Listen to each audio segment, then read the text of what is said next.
Hey, what's up, y'all? It's Coach Rock here, the official trainer for ILoveBasketballTV. In today's video, I'm going to be showing you how to master the step back.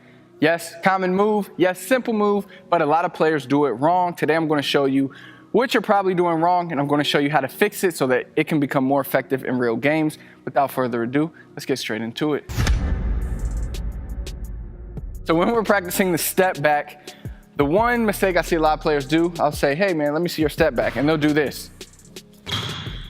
They don't, one, cover ground, and two, they don't create space. So there's 2 points of the step back that make it really effective. Actually, there's 3. I'm going to get into the 3 right now. So one mistake I see a lot of players do is they just go here and step back. A step back, yes, this part of the move is the step back, but there's a lot more that goes into it. The first thing, if Coach Josh is guarding me, say he's guarding me, the first thing I want to do with the step back is I want to attack the rim. I see a lot of players when I say, let me see your step back, they go here and sidestep and they attack in an angle, which the sidestep is an effective move, but today we're focusing on the actual step back. All right, so of course you might not be able to step directly back, but you're not stepping east to west. You want to step more going south, going back. So that's one mistake I see is players, they attack here instead of at the rim, so it doesn't allow them to create enough space for the step back. It also isn't that, it's not aggressive against the defense. If I'm trying to drive by Coach Josh and I'm going over here, you see how easy, I'm not gonna beat Coach Josh like that. He's too fast, too good of a defender. But now if I'm here and I'm here, that's different. He's still able to stay with me, but I can initiate contact. I can get to the lane easy. Once I get to the lane, even if Coach Josh is guarding me how he was, guess what? His man still has to help. That leaves me the chance to kick here. That opens other opportunities. Now, what I said before, the next thing is players don't, it's one thing to create space. The other thing is covering ground. So to have an effective step back, you also have to be able to cover ground before you step back. So there's 2 parts to it, all right? It's one thing if you could step here and then step far back. It's another thing when you can go here and then step back. I mean, you cover a lot of ground by doing that. And Kemba Walker's great at this with his step back. He gets a ton of momentum, he'll beat you, and then he'll step way back and he creates easy space. So those are the keys. So today we're going to talk about how to practice those. The first thing is you got to get used to attacking north to south.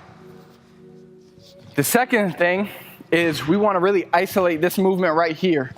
So I want you to practice attacking from this position because it's going to help you practice covering ground. So here, pushing off, getting to the lane, finishing, just getting what it feels like to actually cover ground in your moves versus being lazy, coming here. You're not going to beat anybody like that, especially the higher level you get. So that's the next step. Isolate that move, isolate that covering ground step. I'll let Coach Josh give some advice on covering ground. He's really good at showing players how to be explosive in all their movements. So I'll kind of let him talk about that in a second. But once you cover ground, the next thing you want to practice is being able to bounce back. So even if we're practicing without the ball, we're here. I just want you to practice going here and stepping back. It's going to be hard at first. Imagine shooting a shot off of that. It's tough. Got to be strong, got to be focused, got to have a smooth shot. But once you do, it's impossible for somebody to guard you. So say Coach Josh is guarding me again. We'll go slow here. Say I'm covering ground. I'm here, and then I'm stepping back. You can get that shot whenever you want. If you watch guys like Steph Curry, Damian Lillard, Kemba Walker, the best players in the league, they don't do much. They don't do too many crossovers and all that. Maybe once in a while for highlights. The majority of the time, it's going hard, stepping back, creating that space, hitting a quick jumper. So as Coach Rock just mentioned, one of the most important keys to being able to create space is being explosive in those movements. Now, how do you be explosive? There's 2 major things that you need to focus on in regards to being explosive. is one, contracting your core. This is gonna allow you, one, to create more explosion through your hips and in your legs. So contracting your core, basically your abs. You're squeezing those abs, so when you make that movement and you planting your foot, and when you're ready to bounce back, when you squeeze that ab, it's gonna allow for more force and power in that leg and help you explode back to create that space. The second thing is, and this is a lot of things you can do to focus on when you're practicing on your own, is really exploding from your glute. A lot of people neglect it. They're thinking most of the explosion is in their calves, quads, and pushing back. But where you're gonna really create space, especially when you're contracting your abs and core. So one of the things you wanna focus on when you're stepping out right here is really contracting and squeezing that butt muscle to get full extension and explode back. You see how I just exploded without trying? If I were to push off right now off of my quad, you see the space I created versus just sitting here, not trying hard and really squeezing my glute. You see how much quicker, how much explosive that jerk was? That's gonna help you create that space. And the third thing I want you to focus on, those are the two main things in regards to muscle output and power. But this one is in regards to body movements.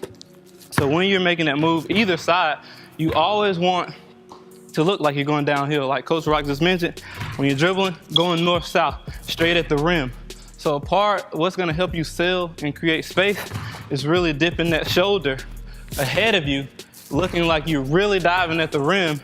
Once you get there, once you contract that core and squeeze those glutes, you're gonna create so much space because you had so much momentum going that way that the defender is gonna jump harder that way. The more space you're gonna create and have a clear, open look at the rim. So those are my three keys: contracting your core, squeezing your glute, your butt muscle, and just selling it with your shoulder and your body placement. I hope you enjoyed today's video. I have a brand new program, the Undersized Guard Essential Skills Package, that I'm going to give you today absolutely free. All you have to do is click the first link in the description. That's going to take you to a page. You put in your first name, put in your email, and then I'm going to email you over access to create your account inside of our members training area so that you could start working on your game, start taking your game to the next level. If you enjoyed the video, do me a big favor, hit that thumbs up for me, like it, comment below, let me know what else you want to see from myself, Coach Josh, Coach Myson. We're all here to bring you the best content that we can. And last but not least, please do not forget to subscribe to our channel, I Love Basketball TV, so you never miss another video. Until next time, I'll see you then.